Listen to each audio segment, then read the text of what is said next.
Sejam todos bem-vindos ao canal.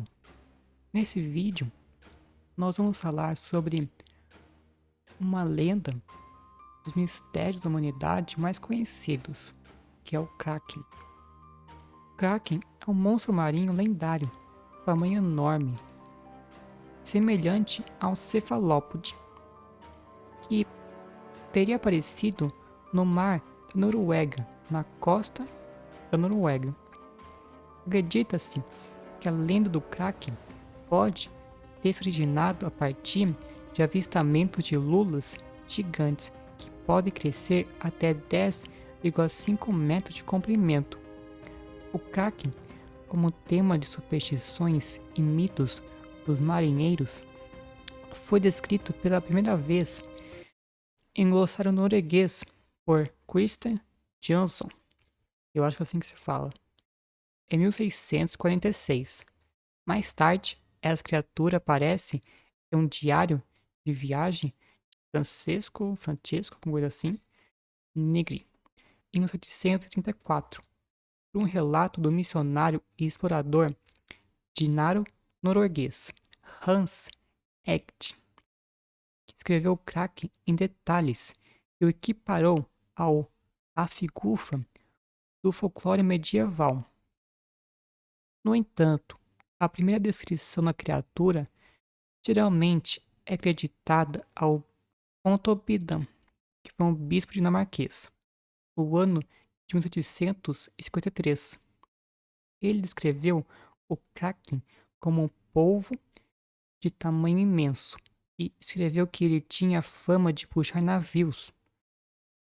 O malacólogo francês Denis Montfort, do século XIX, também conhecido por suas investigações pioneiras sobre a existência de polvos gigantes. O grande polvo caçador de homens entrou na ficção francesa quando Victor Hugo introduziu o polvo pivot da tradição de Guernsey, que ele identificou com o Kraken da lenda. Isso levou à representação do Kraken por Jules Verne, embora Verne não tenha diferenciado entre lula e polvo. Carl Linnaeus pode ter escrito indiretamente sobre o Kraken. Linnaeus escreveu o gênero Microcosmo, animal com vários outros organismos ou crescimentos ligados, compõe uma colônia. Autores posteriores já se referiram aos escritos de Linneu, aos escritos dos Cetos de Thomas Bartholin, chamado Rafigufa, e ao Monstro Marino, de Christian Franz Paulini, como Krakens. E a palavra Kraken deriva do norueguês Kraken ou Kraken, com um J entre o K e o E, do mesmo sentido, que são as formas definidas de Kraken, o Kraken. De acordo com um dicionário norueguês, a raiz de Kraken é árvore deformada ou crescida demais, torta. Ele se origina do nórdico antigo Kraken, que está etimologicamente relacionado ao nórdico antigo Krok, acho que é assim que se fala, que significa gancho, um cognato ou um torto. Isso confirmado pelo dicionário sueco Saob, publicado pela Academia Sueca, que fornece essencialmente a mesma descrição exata para a palavra em sueco e confirma o Kraken principal como uma forma diminutiva de croc. Norueguês e sueco para gancho, torção. O Kraken, então, traduz aproximadamente como vigarista. Com o tempo, o Kraken passou a significar qualquer caule ou tronco de árvore cortado, com crescimentos tortos, dando nome a objetos e ferramentas baseados nesses casos, especialmente para o tema âncoras e arrastões primitivos. Por exemplo, âncoras de gancho, feitos de topos de abeto cortados ou troncos ramificados de arbustos equipados com um chumador de pedra, conhecido como crack, mas também krabbe em norueguês ou krabba em sueco, que é caranguejo. O crack nórdico antigo corresponde a esses usos no islandês moderno, significando galho e arrasto, mas também vara de barragem de estacas e gancho de barco. O sueco Saab apresenta as traduções do crack islandês como vara fina com gancho, arrasto de madeira com afundamento de pedra e tronco seco de abeto com os galhos tortos, desnudos ainda presos. Se acredita que o kraken tenha sido nomeado figurativamente a partir do significado de afro e torta, outro derivado que significa arrastar, pois troncos com galhos tortos ou crescimentos, especialmente arrastos de madeira ou não, evocam facilmente a imagem de um cefalópode ou algo parecido. Essa ideia parece ter sido notadamente comentada pela primeira vez pelo filólogo islandês Finnur Johnson em 1920. Um sinônimo para crack também foi crabbe, o que ainda indica um tema de nome que faz referência a drags. O kraken foi descrito como uma criatura de muitas cabeças e garras por Hans Egede, que afirmou ser equivalente ao Hafigufa dos islandeses, mas este último é comumente tratado como uma baleia fabulosa. Eric Pontoppidan foi quem popularizou o Kraken para o mundo. Observou que, segundo a tradição, ele tinha múltiplos braços e conjecturou que fosse o caranguejo do mar, gigante, uma estrela do mar ou um povo. Assim, Pontoppidan é considerado fundamental para despertar o interesse pelo Kraken no mundo da língua inglesa, além de se tornar autoridade em serpentes marinhas e krakens. Denis Montfort publicou sobre dois gigantes, o povo colossal, com a imagem duradoura dele atacando o navio, e o Kraken Octopod, considerado o maior organismo da zoologia. Denis Montfort comparou o colossal com a história de Plínio do pólipo gigante que atacava pessoas naufragadas, enquanto fazia correspondências entre seu Kraken e o monstro de Plínio, chamado Arbor Marina. Finnur Johnson também defendeu a identificação do Kraken como um peixe-tinta por motivos etimológicos. A enciclopédia sueca Nordisk Familjebok fez o seguinte resumo do mito do Kraken em 1884.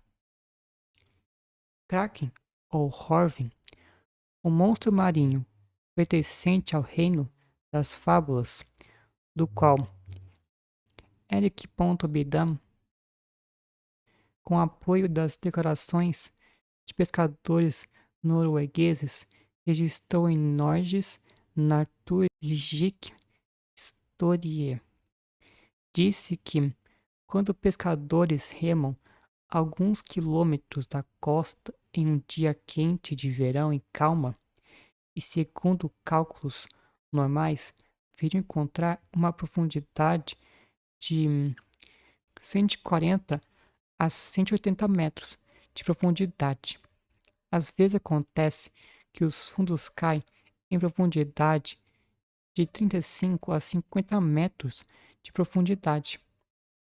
Mas nessa água estão os cardumes mais abundantes de bacalhau e filhotes.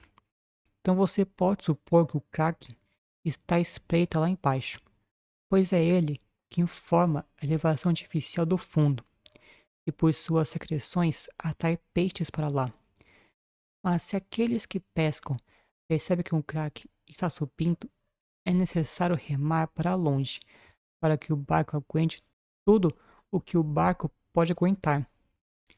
Após alguns minutos, a criatura pode ser vista levantando a parte superior do corpo acima da superfície da água, que por cerca de 1,5 milhas de circunferência aparece como um conjunto de skerries cobertas por crescimentos oscilantes, semelhantes às algas marinhas.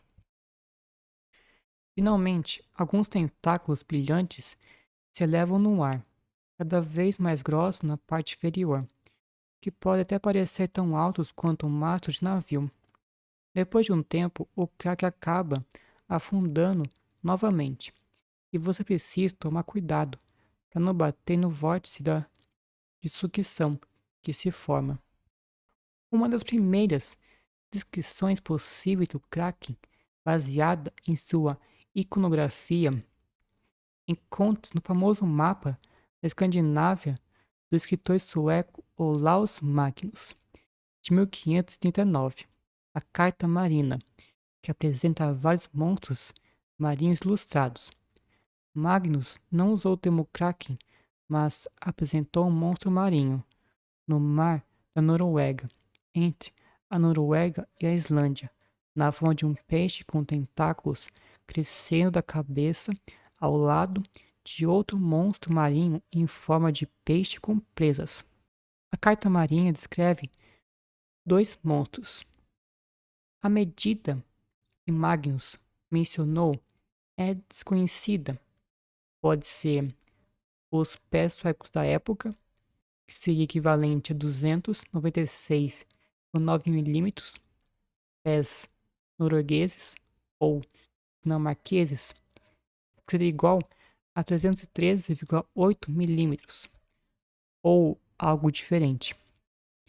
Na época da criação do mapa, Magnus vivia exilado em Danzig, que fica na Polônia,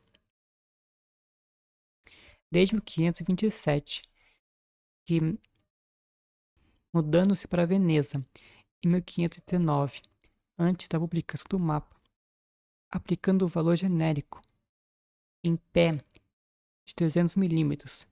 O diâmetro do olho dado seria algo próximo a 1,5 para 1,9 metros. O naturalista suíço Konrad Gessner nomeou a criatura com presas de baleia porcina e a criatura com chifres de baleia barbuda.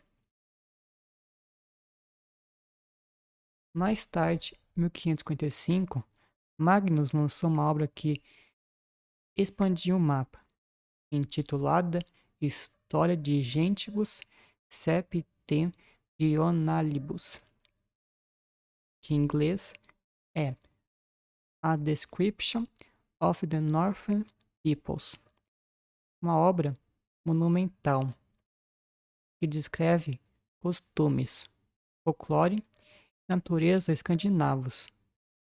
No livro 22, capítulo 5, intitulado de Horribilis Monstris Littorum Norvegi, que é Os Monstros Horríveis na Costa da Noruega. Ele descreve a criatura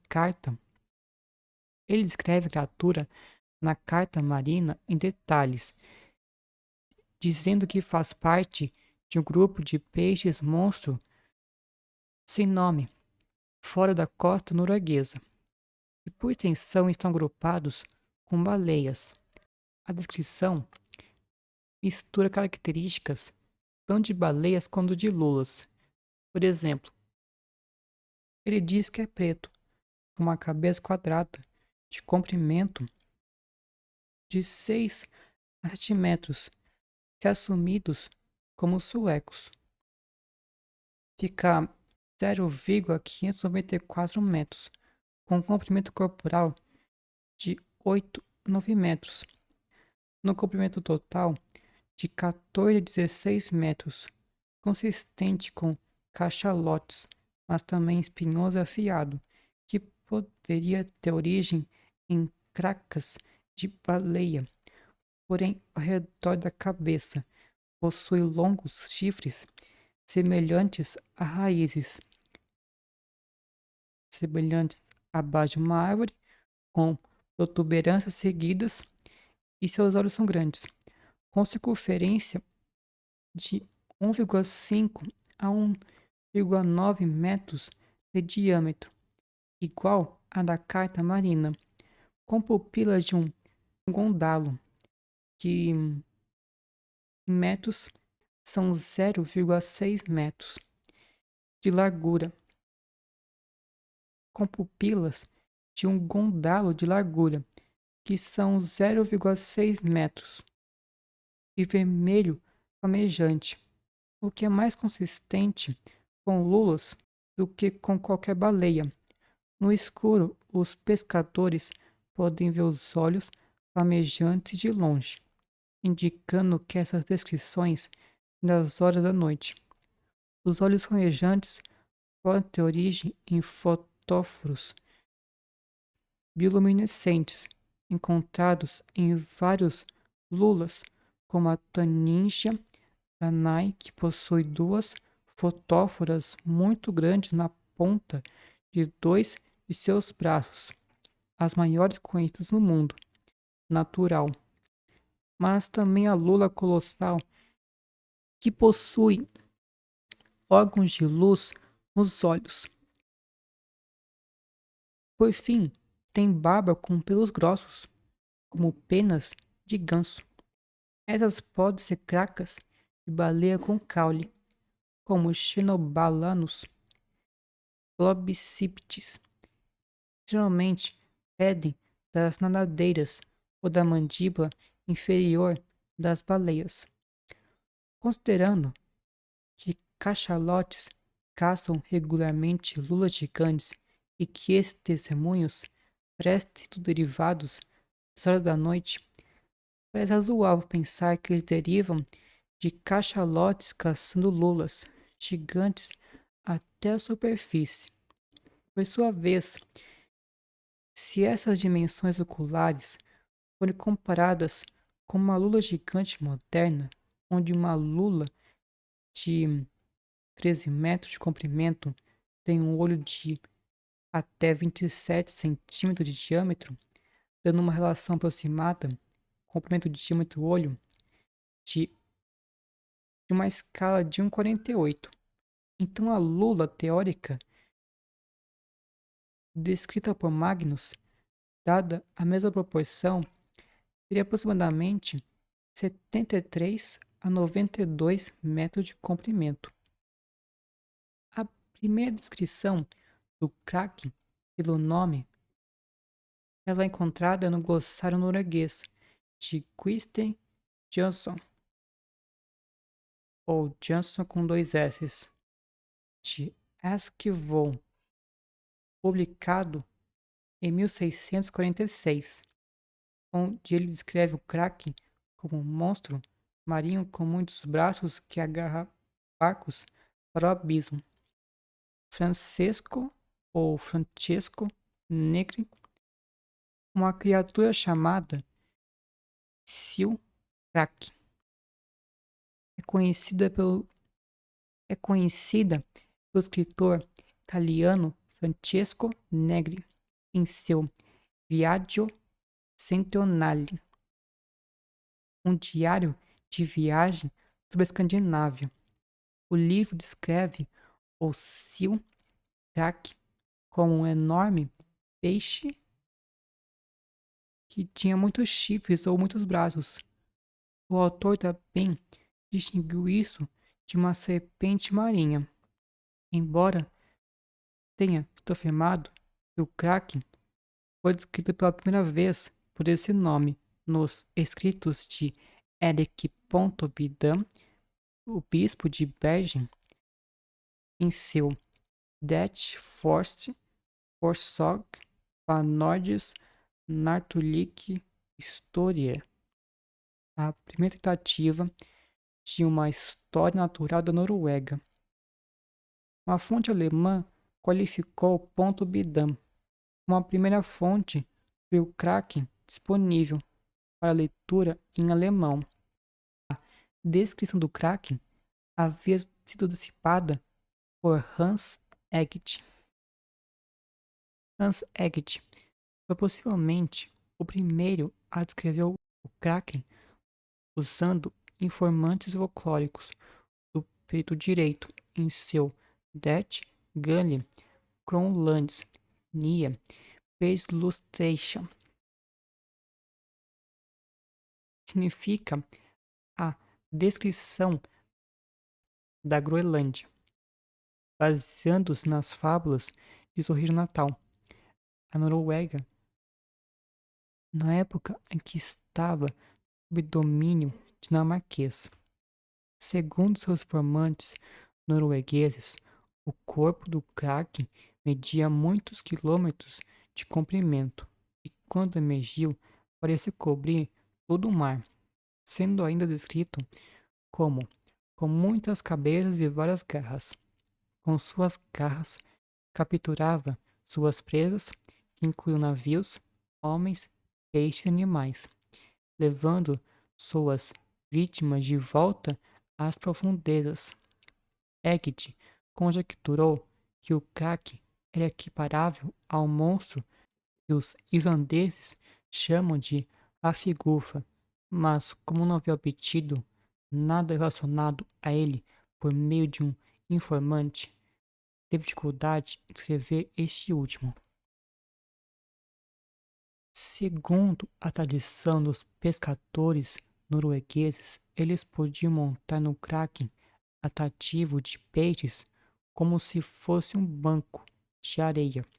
Mas se algum dia tivessem o azar de capturar o Kraken, enredando em seus anzóis, a única forma de evitar a destruição era pronunciar seu nome para fazê-lo voltar às suas profundezas.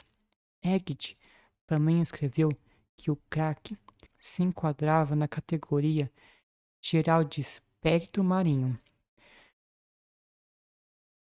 acrescentando que o Troll era outro ser dentro dessa classificação de espectro do mar. Erik Pontoppidan. O Det Forst Forsøg pa Nordisk Nardolig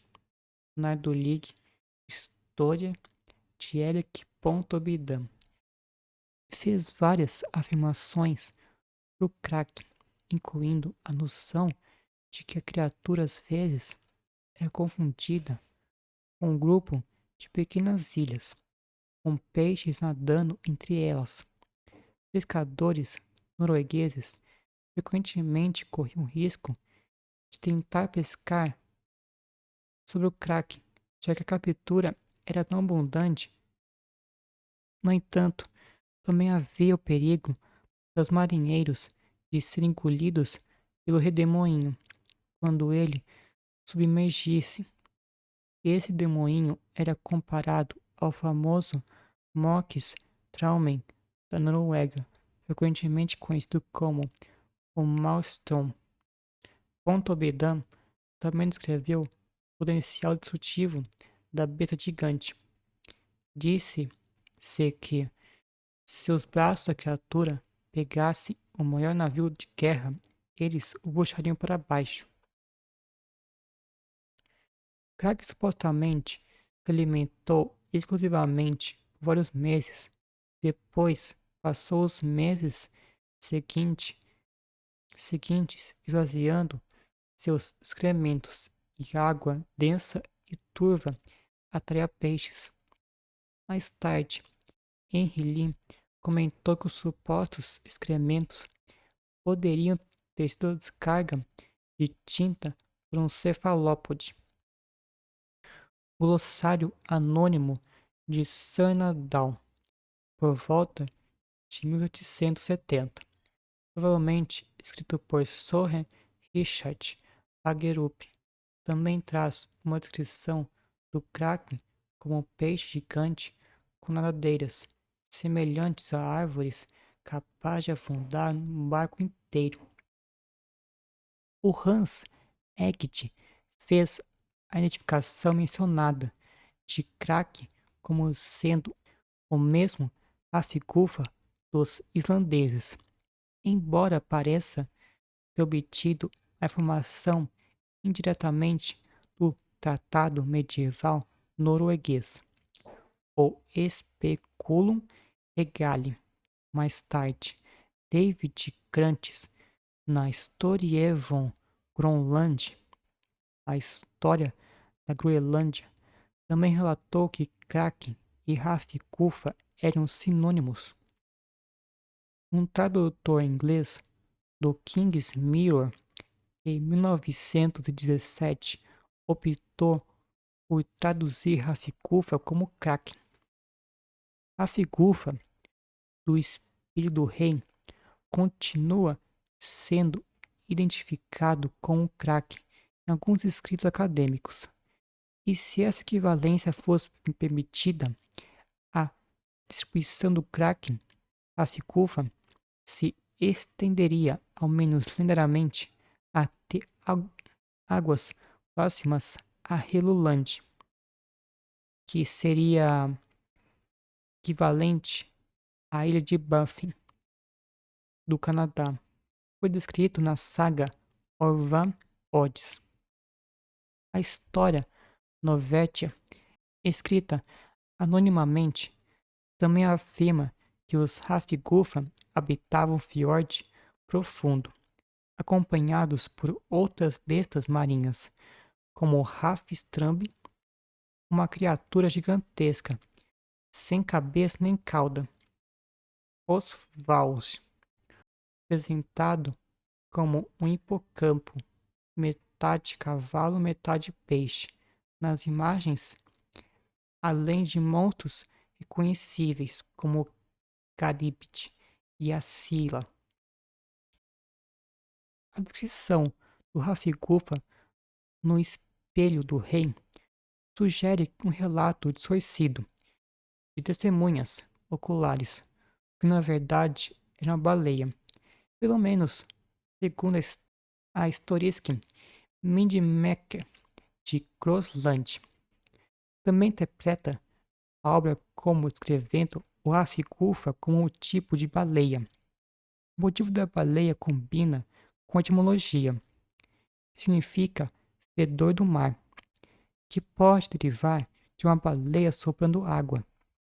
O King's Mirror faz referências relativamente extensas à vida marinha, incluindo 21 espécies de baleias, 6 variedades de focas, descrição da morsa, sebes marinhas, assim como os lendários como o tritão, a sereia e o kraken.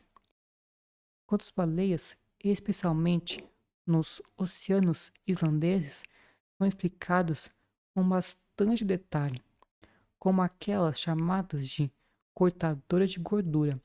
As baleias mais numerosas crescendo até 20 ells de comprimento e são consideradas ofensivas para navios e homens.